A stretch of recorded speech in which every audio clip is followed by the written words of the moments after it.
Hello, আমি অভিজিৎ চলে এসেছি আবার একটি ভিডিও নিয়ে।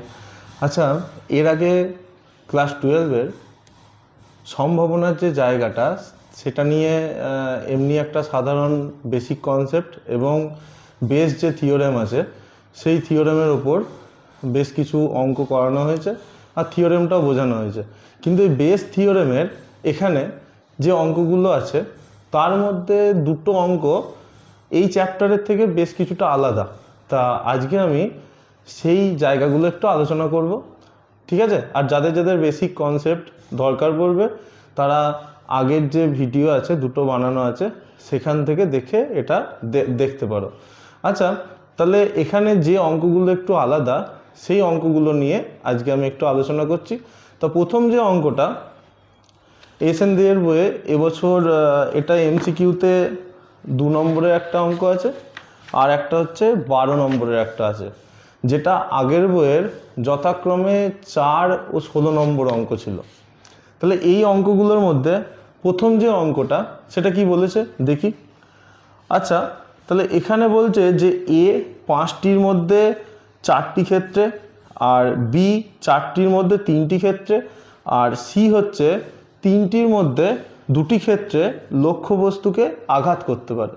তাহলে কীরকম প্রথমে বলতে চাইছে যে এটা যদি একটা লক্ষ্যবস্তু হয় তাহলে এই লক্ষ্যবস্তুকে কে আঘাত করছে?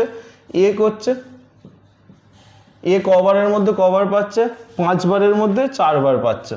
বি কবারের মধ্যে কবার লক্ষ্যবস্তুকে আঘাত করতে পারছে? বইয়ে বলা আছে হচ্ছে 4 বারের মধ্যে 3 বার পাচ্ছে। আর সি কবার আঘাত করতে পারছে? সি এই লক্ষ্যবস্তুকে আঘাত করতে পারছে 3 বারের মধ্যে 2 বার। এবার তারা একই সঙ্গে আঘাত করছে, তিনজনে একই সাথে ওই লক্ষ্যবস্তুটাকে, এই যে লক্ষ্যবস্তু এটা আছে এই লক্ষ্যবস্তুটাকে তিনজনে একসাথে আঘাত করছে। তাহলে তিনজনা লক্ষ্যবস্তুকে একসাথে আঘাত করছে। এবার যদি দুটো গুলি আঘাত আনে তাহলে তিনজনে একসাথে লক্ষ্যবস্তুকে আঘাত করছে, এবার দুটো গুলি এর মধ্যে আঘাত এনেছে। এবার বলেছে দুটো গুলি আঘাত এনেছে তার সাপেক্ষে এবার সি এর আঘাত না আনার সম্ভাবনা, তো সেটা আমাদের এখানে বার করতে হবে। তাহলে দুটো গুলি আঘাত এনেছে, তিনজনে একসাথে লক্ষ্যবস্তুকে আঘাত আনছে। এবার দুটো গুলি ওখানে আঘাত এনেছে, দুটো গুলি আঘাত এনেছে। এবার এটা দুটো গুলি আঘাত এনেছে, এবার সি আঘাত আনতে পারেনি। তাহলে দুটো গুলি আঘাত এনেছে কিন্তু সি আঘাত আনতে পারেনি। তাহলে সি আঘাত আনতে পারেনি, তার সাপেক্ষে দুটো গুলি আঘাত আনার সম্ভাবনা আমাদের বার করতে হবে। তাহলে প্রথমে ধরি এ বি ও সি প্রত্যেকের আঘাত আনার ঘটনা, প্রত্যেকের আঘাত আনার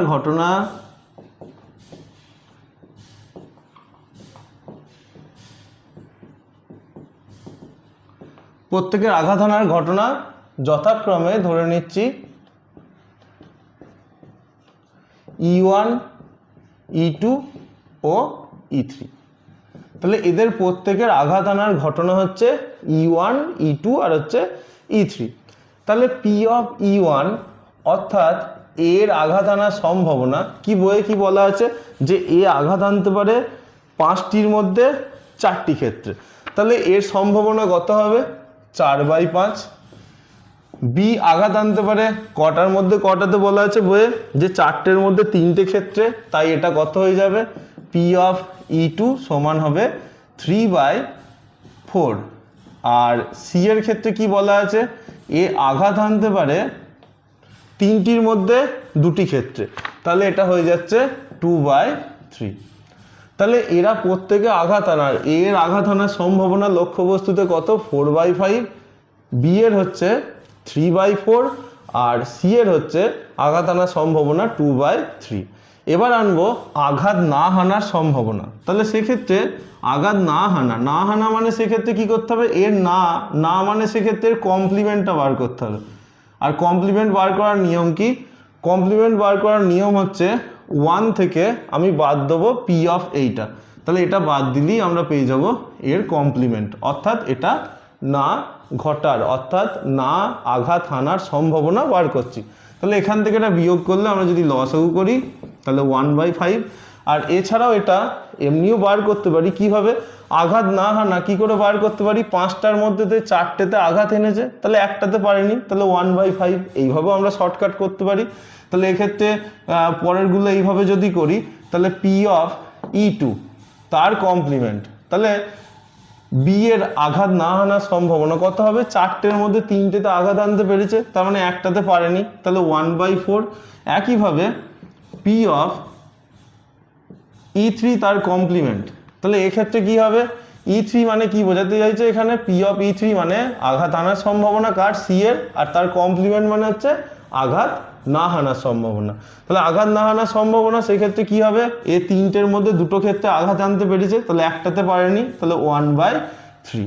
তাহলে এগুলো সব বেরিয়ে গেল। এবার ধরবো কি, যে দুটো গুলির দ্বারা আঘাত আনা সম্ভব ঘটনা ধরবো এফ, ধরি দুটি গুলির দ্বারা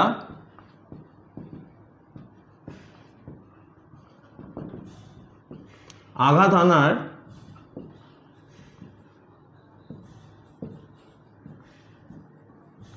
ঘটনা যথাক্রমে, ঘটনাটা ধরে নিচ্ছি এমনি শুধু, আচ্ছা ঘটনাটা হচ্ছে কত, এফ।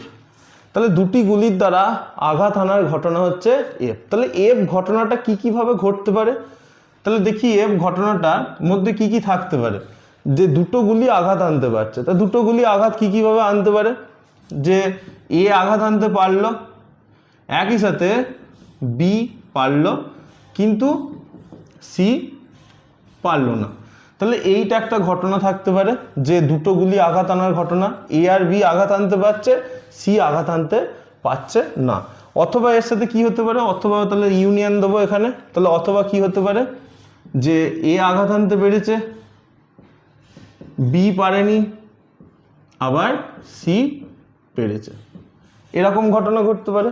অথবা লাস্ট আরেকটা ঘটনা ঘটতে পারে, এ পারেনি, বি পেরেছে আঘাত আনতে, আর হচ্ছে সি পেরেছে। তাহলে এই রকমও কিন্তু হতে পারে। তাহলে দুটি গুলি আঘাত আনার ঘটনা যদি এফ হয়, তাহলে এফ সমান কি কি হতে পারে, যে এ বি আঘাত আনতে পেরেছে, সি পারেনি, এ আর সি পেরেছে, বি পারেনি, আর বি আর সি পেরেছে, এ পারেনি। তাহলে এইগুলো মোট ঘটনা ঘটতে পারে, যে এই সব কটা ঘটনার দ্বারা সামগ্রিকভাবে বোঝানো যেতে পারে যে দুটো গুলি আঘাত এনেছে। যেমন এখানে এ আর বি পাচ্ছে, সি পাচ্ছে না, এক্ষেত্রে দুটো গুলি আঘাত আনছে। এর ক্ষেত্রেও এ আর সি পাচ্ছে, বি পাচ্ছে না, এক্ষেত্রেও দুটো গুলি আঘাত আনছে। এখানে বি আর সি পাচ্ছে, কিন্তু এ পাচ্ছে না আঘাত আনতে। তাহলে সেক্ষেত্রে প্রত্যেকটা ঘটনা বোঝাচ্ছে যে দুটো গুলি দ্বারা আঘাত আনার ঘটনা। এবার যখন আমি এর পি অফ চাপাবো, তাহলে পি অফ চাপালে সেক্ষেত্রে এগুলো কি হবে, যেহেতু এখানে ইউনিয়ন দেয়া আছে আর সব ঘটনাগুলো পরস্পর পৃথক, তাই ইউনিয়ন থাকলে আমরা জানি যে এগুলো পি অফ চাপালে সব ইউনিয়নের জায়গাগুলো যোগ হয়ে যাবে। তাহলে P of E1 intersection E2 intersection E3 plus P of E1 intersection E2 তার কমপ্লিমেন্ট ইন্টারসেকশন E3, একইভাবে প্লাস পি অফ E1 তার complement intersection E2 intersection E3। তাহলে যখন এই ঘটনাগুলো পরস্পর পৃথক হয়, তখন দুদিকে পি চাপালে কি হবে, এই ইউনিয়ন যেগুলো ছিল সেগুলো কি হয়ে যাবে, যোগ হয়ে যাবে। এবার এই ঘটনাগুলো, এই E1 E2 E3 এই ঘটনাগুলো পরস্পর কি স্বাধীন ঘটনা। স্বাধীন ঘটনা কেন, কারণ এ গুলিতে লক্ষ্যবস্তুতে আঘাত আনছে, এ পারলো কি পারলো না তার উপর এর আঘাত আনাটা নির্ভর করে না। একইভাবে বি লক্ষ্যবস্তুতে আঘাত আনতে পারছে কি পারছে না তার উপর সি এর লক্ষ্যবস্তুতে আঘাত আনা নির্ভর করে না। তাই ঘটনাগুলো সব পরস্পর কি ঘটনা, স্বাধীন ঘটনা। অর্থাৎ এখানে কি ঘটবে তার উপর এর কি ঘটাবে সেটা নির্ভর করে না। একইভাবে সি এর ক্ষেত্রেও এটা প্রযোজ্য। তাহলে সেক্ষেত্রে যখন এইরকম হবে, তাহলে সেক্ষেত্রে ইন্টারসেকশনগুলো সব কি হয়ে যাবে, ইন্টারসেকশনগুলো সব হয়ে যাবে গুণ। সেক্ষেত্রে ইন্টারসেকশনগুলো সব গুণ হয়ে যাবে। কেন এরকম হলো, কারণ এই ঘটনাগুলো সব পরস্পর স্বাধীন। তাহলে পৃথক হলে ইউনিয়নগুলো যোগ হয়ে যায়, আর এগুলো যদি স্বাধীন হয় তাহলে সেক্ষেত্রে ইন্টারসেকশনগুলো হয়ে যাবে গুণ। তাহলে এক্ষেত্রে ইন্টারসেকশনগুলো সব গুণ হয়ে যাবে। তাহলে বসিয়ে দিলাম এগুলো, ইন্টারসেকশনগুলো সব গুণ আকারে বসালাম।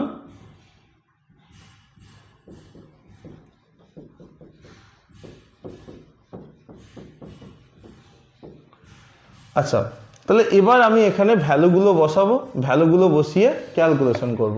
তাহলে ভ্যালুগুলো এইখানটা বসিয়ে দিচ্ছি, দিয়ে ক্যালকুলেশন করি, সুবিধা হবে কাজ করতে। আচ্ছা, তাহলে এবার এখানে কি কি আছে মানগুলো এখানে বসাই। P of E1, P of E2, P of E3 তার কমপ্লিমেন্ট, এগুলো সব বসাই। তাহলে P of E1, P of E2 কত ছিল 4/5, আর এটা হচ্ছে 3/4, আর এর কমপ্লিমেন্ট ছিল 1/3। একইভাবে এরপরে যেটা আছে তার ভ্যালুটা বসাই, সেটা কত হবে 4/5 ইন্টু হচ্ছে 1/4 ইন্টু হচ্ছে 2/3। একইভাবে শেষেরটা 4/5, 3/4 আর হচ্ছে 1/3। তাহলে সবগুলোর ভ্যালু এখানে বসানো হয়ে গেল। আচ্ছা, এটা 1/5 আর এটা হচ্ছে 2/3। তাহলে এখানে যা যা ছিল প্রত্যেকের ভ্যালু এখানে বসানো হলো। এবার এখান থেকে আমরা ক্যালকুলেশন করি। তাহলে এখানে 4 কেটে যাচ্ছে, 3 কেটে যাচ্ছে, এখানেও একইভাবে 4 কেটে যাচ্ছে, এখানে কে কাটছে, এটা কেটে যাচ্ছে, এখানে হচ্ছে 2। তাহলে কত পাচ্ছি 1/5 প্লাস হচ্ছে 2/15 প্লাস হচ্ছে 1/10। তাহলে ওভারঅল এখানে লসাগু কত হয়ে যাবে, লসাগু হচ্ছে 30 হবে। তাহলে এখানে কত হয়ে যাচ্ছে 6, এখানে কত হচ্ছে, এখানে হচ্ছে 4, আর এখানে কত পেয়ে যাচ্ছি 3। তাহলে পেয়ে যাচ্ছি 13/30। তাহলে এর যে ভ্যালুটা পি অফ এফ এর ভ্যালু সেটা কত পেলাম 13/30। এইটা হচ্ছে পি অফ এফ এর ভ্যালু। পি অফ এফ মানে কি, সম্ভাবনা। কিসের সম্ভাবনা, কার সম্ভাবনা বোঝাচ্ছে, দুটি গুলির দ্বারা আঘাত আনার সম্ভাবনা। এফটা ছিল ঘটনা, পি চাপালে সেটা হয়ে যায় সম্ভাবনা, পি অফ করলে সেটা আমরা পেয়ে যাব সম্ভাবনা পেয়ে যাব। আচ্ছা, তাহলে এখানে পি অফ আমরা এটা বার করলাম। এরপরে পার্টটা কি বলেছে দেখি। এরপরে বলেছে যে তারা একই সাথে আঘাত করে যদি দুটি গুলি আঘাত আনে তবে সি এর আঘাত আনতে না পারার ঘটনা। তা দুটো গুলি আঘাত আনছে কিন্তু সি পারছে না, তার মানে দুটো ঘটনা একসাথে ঘটছে। তাহলে এক্ষেত্রে আমরা এখানে বার করব কি, এক্ষেত্রে আমরা বার করব পি অফ দুটো গুলি আঘাত আনতে পারছে, দুটো গুলি আঘাত আনতে পারছে কিন্তু কে পারছে না, সি পারছে না। তাহলে সি এর আঘাত আনার ঘটনা কি ছিল E3। তাহলে এর কি বার করব, কমপ্লিমেন্ট বার করব। তাহলে সেক্ষেত্রে দুটো গুলি আঘাত আনতে পারছে, অর্থাৎ এফ মানে দুটো গুলি আঘাত আনার ঘটনা, ইন্টারসেকশন মানে এবং এর সাথে তা দুটো গুলি আঘাত আনবে, এবং কে আঘাত আনতে পারবে না, সি আঘাত আনতে পারবে না। তার জন্য আঘাত আনতে পারার ঘটনা ধরেছিলাম E3, আর কমপ্লিমেন্ট চাপিয়েছি মানে আঘাত আনতে পারবে না। তাহলে এটা কখন সম্ভব, এরকম ঘটনা কখন সম্ভব, যখন হচ্ছে P of E1 intersection E2 intersection E3 তার কমপ্লিমেন্ট। এবার এফের জায়গায় শুধুমাত্র এইটুকু কেন বসে গেল। আচ্ছা, এখানে এই ঘটনাটা কি বলছে সেটা ভালো করে বুঝতে হবে। কি বলতে চাইছে ঘটনাটা, যে দুটো গুলি আঘাত আনবে কিন্তু সি আঘাত আনতে পারবে না। তাহলে এটা কিভাবে সম্ভব হতে পারে যে এ আর বি আঘাত আনতে পারবে কিন্তু সি পারবে না। সেক্ষেত্রেই কেবলমাত্র এই ঘটনাটা ঘটতে পারে যে দুটো গুলি আঘাত আনতে পারছে কিন্তু সি আঘাত আনতে পারছে না। তাহলে সেক্ষেত্রে দেখ এখানে কি করতে হবে, সেক্ষেত্রে তাহলে এখানে ঘটনাগুলো সব পরস্পর স্বাধীন। একইভাবে এখানে বসে যাবে পি অফ E1 গুণ পি অফ E2 গুণ পি অফ E3 তার কমপ্লিমেন্ট। তাহলে এই যে এরা স্বাধীন, তাই স্বাধীনের জন্য ইন্টারসেকশনগুলো সব কি হয়ে গেল, ইন্টারসেকশনগুলো গুণ হয়ে গেল। এবার যার যা ভ্যালু সেগুলো বসাই। তাহলে P of E1 P of E2 আর এর কমপ্লিমেন্ট, তাহলে এর ভ্যালুটা আমাদের এখানে বসাতে হবে। তাহলে কত হবে 4/5 হবে ইন্টু হচ্ছে কত হবে 3/4 হবে, আর এটা হবে কত 1/3। তাহলে এখানে কাটাকুটি করলে কত পেয়ে যাচ্ছি আমরা এখান থেকে ক্যালকুলেশন করলে এখানে পাচ্ছি 1/5। ঠিক আছে, তাহলে কি কি বার করলাম এখনো পর্যন্ত? দুটি গুলির দ্বারা আঘাত আনার সম্ভাবনা বার করলাম, সেটা কত বেরোলো? 13/30। আর এখানে দুটো গুলি আঘাত আনতে পারবে, কিন্তু কে পারবে না? একই সাথে যে সি আঘাত আনতে পারবে না। তা দুটো গুলি আঘাত আনবে এবং সি আনতে পারবে না, তার সম্ভাবনা সেটাও আমি এখানে বার করে ফেললাম। এবার আমাদের বার করতে হবে কি? শর্তযুক্ত সম্ভাবনা। কীরকম? যে দুটো গুলি আঘাত এনেছে কিন্তু সি আঘাত আনতে পারেনি। তাহলে সি আঘাত আনতে পারেনি কিন্তু দুটো গুলি আঘাত এনেছে, তা দুটো গুলি আঘাত আনার সাপেক্ষে সি আঘাত আনতে না পারার সম্ভাবনা। তাহলে যেটা সাপেক্ষে হবে সেটা স্ল্যাশের নিচে বসবে। অর্থাৎ আমাদের বার করতে হবে পি অফ E3 তার কমপ্লিমেন্ট স্ল্যাশ এফ, এইটা বার করব। অর্থাৎ দুটো গুলি আঘাত হেনেছে তার সাপেক্ষে সি আঘাত আনতে না পারার সম্ভাবনা বার করতে হবে। তাহলে এই ঘটনাটা ঘটেছে, তার সাপেক্ষে এই ঘটনাটা না ঘটার সম্ভাবনা। তাহলে এই শর্তযুক্ত সম্ভাবনার নিয়ম আমরা কি জানি? যে এখানে যারা থাকে তাদের দুজনের ইন্টারসেকশন বসে যায়, ঠিক আছে? তাহলে সেক্ষেত্রে এদের দুজনের ইন্টারসেকশন হবে। এবার ইন্টারসেকশনের মধ্যে কাকে আগে নিলাম পরে নিলাম কিছু ম্যাটার করে না, এই এফটাকে আগে বসাতে পারি, এটাকে পরে বসাতে পারি। আচ্ছা, তাহলে সেক্ষেত্রে এদের দুজনের ইন্টারসেকশন বাই পি অফ, এখানে স্ল্যাশের পরে যে থাকবে এইটা নিচে বসাতে হয়, তাহলে পি অফ কত? এফ। তাহলে এই ভ্যালু দুটো এর আগে একটু আগে আমি বার করলাম, তাহলে দেখে দেখে এখানে বসিয়ে দিই। তাহলে এই ভ্যালুটা কত ছিল? বার করলাম 1/5। আর এই ভ্যালুটা কত? P of F 13/30। তাহলে সেক্ষেত্রে 1/5 ইন্টু 30/13। তাহলে কাটাকুটি করলে কত পেয়ে যাচ্ছি? 6/13। তাহলে এটাই হচ্ছে অ্যান্সার। তাহলে এইটা ভালো করে দেখতে হবে, কারো যদি দরকার পড়ে সে স্ক্রিনশট করে নাও। আচ্ছা, এই অঙ্কের আগের বইয়ে যখন সেমিস্টার সিলেবাসের আগের অর্থাৎ গত বছরে এর সাথে আরও একটা অঙ্ক দেয়া থাকতো, সেই অঙ্কটাও আমি এখানে বলে দিচ্ছি, যদি চলে আসে তাহলে কাজে লেগে যাবে।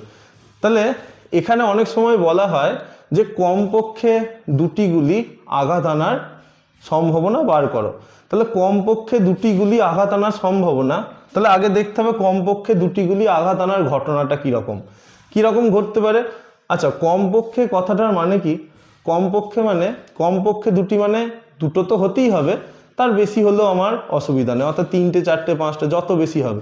তাহলে সেক্ষেত্রে কেমন হতে পারে? সেক্ষেত্রে ঘটনাটা এরকম ঘটতে পারে যে E1 আঘাত আনতে পারলো, E2 পারলো, E3 মানে এ পারলো আঘাত আনতে, বি পারলো, সি আঘাত আনতে পারলো না।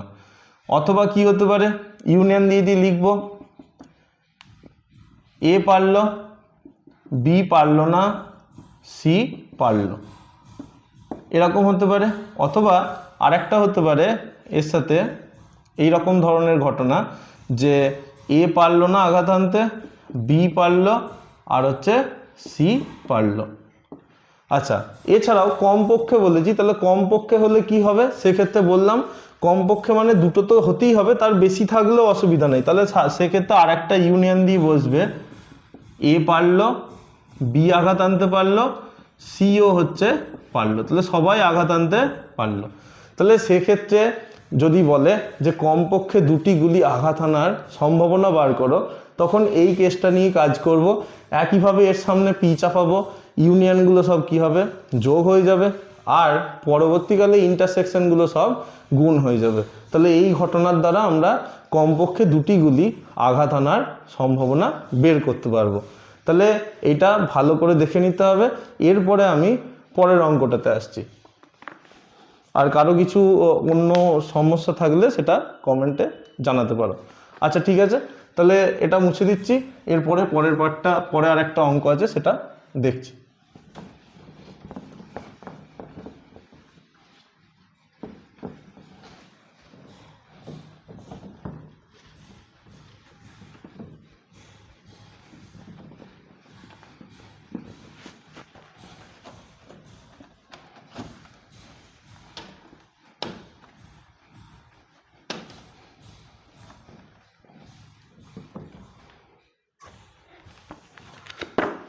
আচ্ছা, এরপরে এই বইয়ের এমসিকিউতে 12 অঙ্ক, আর পুরনো এসএনদের বইয়ে এটা 16 অঙ্ক।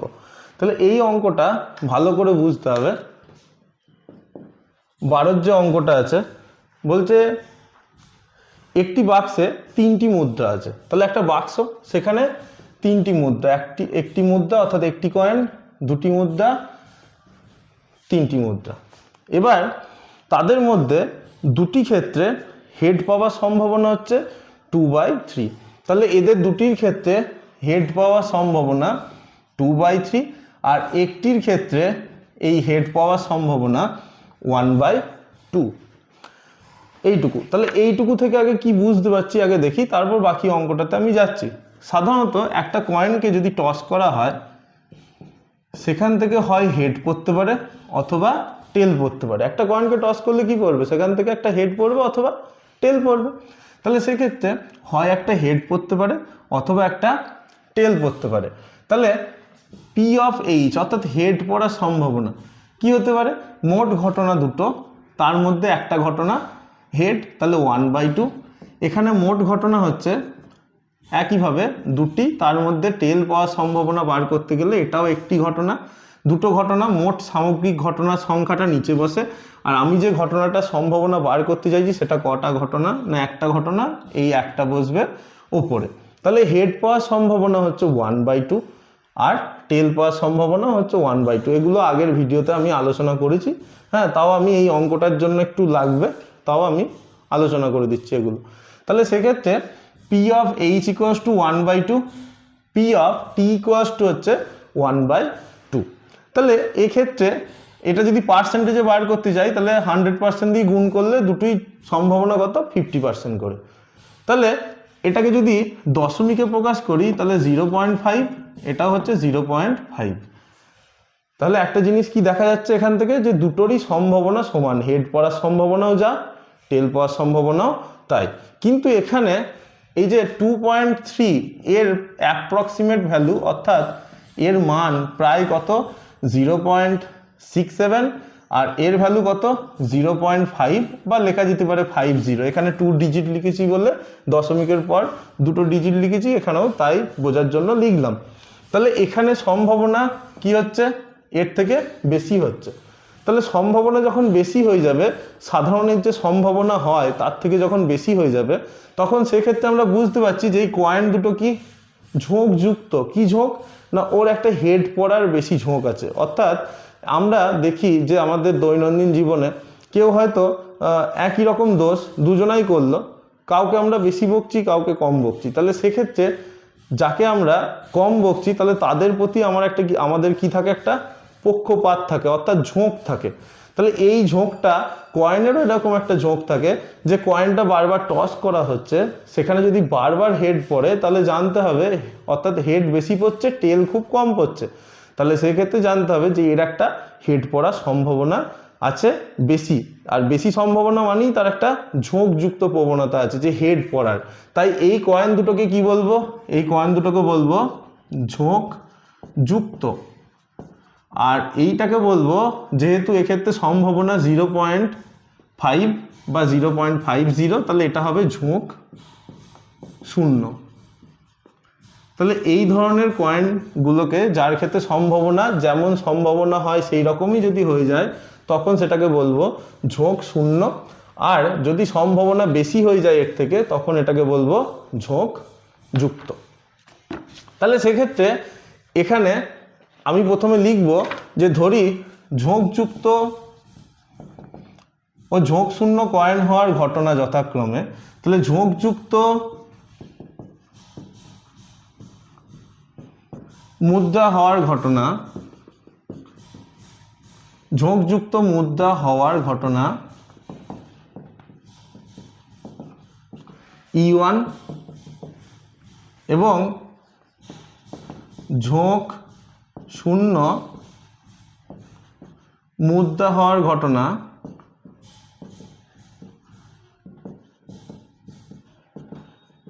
E2।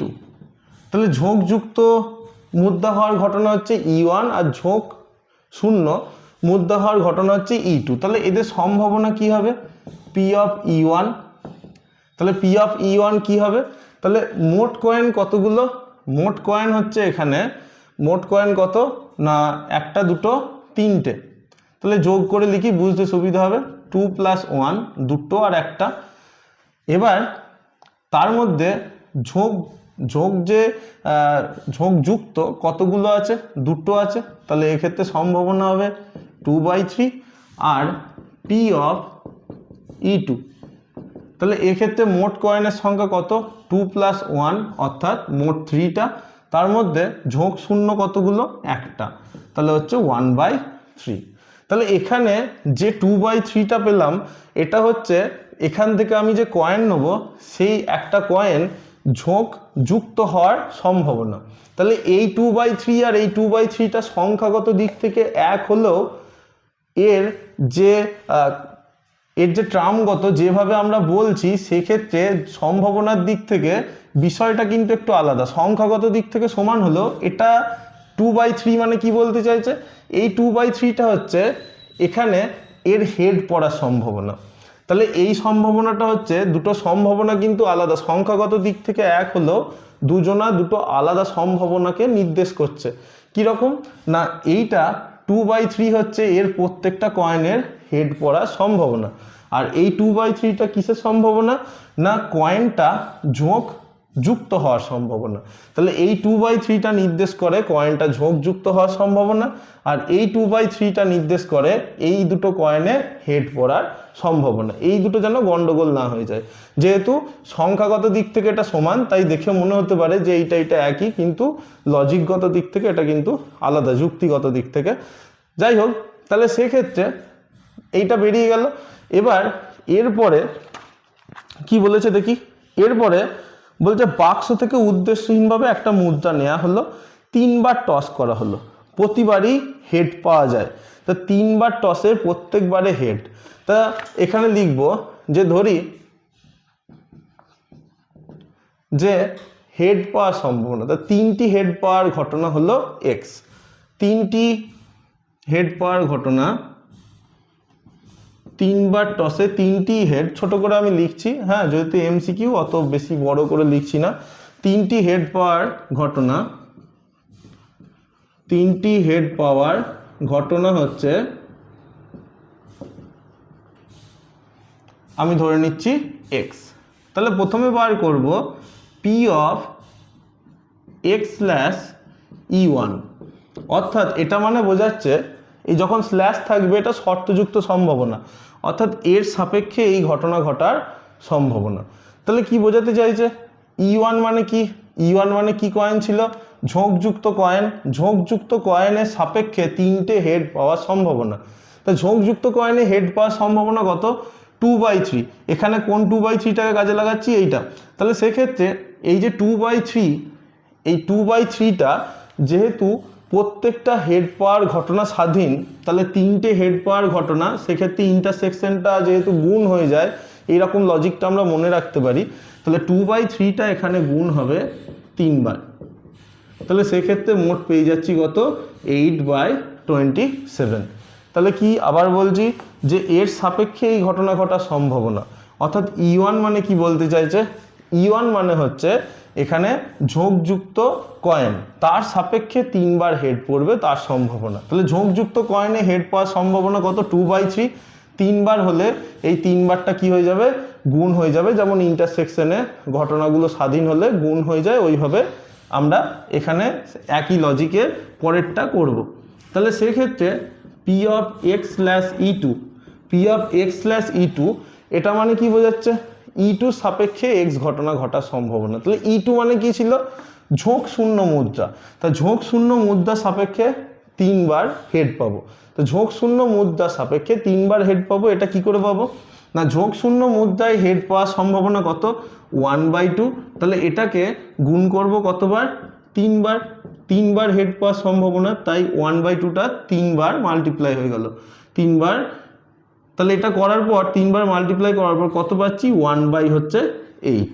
তাহলে এই দুটো বেরিয়ে গেল। এবার আমাদের এখান থেকে বার করতে হবে কি? এখান থেকে আমরা কি বার করব? এখান থেকে বার করব, শেষ লাইনটা পড়ি তাহলে আরও বোঝা যাবে। আচ্ছা, এখান থেকে বার করো বাক্স থেকে নেওয়া মুদ্রাটা ঝোঁক শূন্য হওয়ার সম্ভাবনা। তাহলে 3টে টসই হেড পড়বে, এবার বাক্স থেকে নেওয়া মুদ্রাটা ঝোঁক শূন্য হওয়ার সম্ভাবনা। তাহলে আমাদের বার করতে হবে পি অফ কি বার করব, মুদ্রাটা ঝোঁক শূন্য হতে হবে। তাহলে আমাদের এখানে বার করতে হবে P of E2/x, P of E2/x, এটা আমাদের বার করতে হবে। অর্থাৎ 3 বারই হেড পাবো, তার সাপেক্ষে মুদ্রাটা ঝোঁক শূন্য হওয়ার সম্ভাবনা, এটা আমরা এখানে বার করব। 3 বারই হেড পড়বে, তার সাপেক্ষে মুদ্রাটা ঝোঁক শূন্য হওয়ার সম্ভাবনা। তাহলে এখানে আমরা বেস থিওরেম শিখেছিলাম। বেস থিওরেমে এখান থেকে কি বলেছিলাম, যে এখানে যেটা থাকবে সেটাকে এখানে উল্টে দেব পরের লাইনে। তাহলে উল্টে দেব, উল্টে দিয়ে কত হচ্ছে, উল্টালে এক্সটা আগে আসবে, E2টা পরে যাবে, বাই এবার কি করব, এই যে শেষে যে থাকবে সেটাকে আবার পি অফ দিয়ে সামনে একবার লিখলাম। এরপরে এখানে মোট কতগুলো, এক্সটা তো এক্সই আছে, কিন্তু E1 আর E2, ই দিয়ে কতগুলো পদ আছে, দুটো, একটা E1 একটা E2। তাহলে এই জিনিসটাই প্রথমে আমি এখানে 1 বসিয়ে লিখব, প্লাস দিয়ে এইখানে একবার 2 বসিয়ে লিখব। তাহলে 1 বসিয়ে একবার লিখলাম, আবার এখানে আর একবার 2 বসিয়ে লিখছি।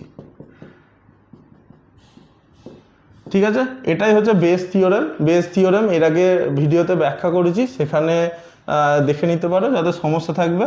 তাহলে সেক্ষেত্রে এখানটা থেকে এখানটা কীরকমভাবে হলো আবার বলছি, এখান থেকে এটা কি হবে, এটা উল্টে যাচ্ছে।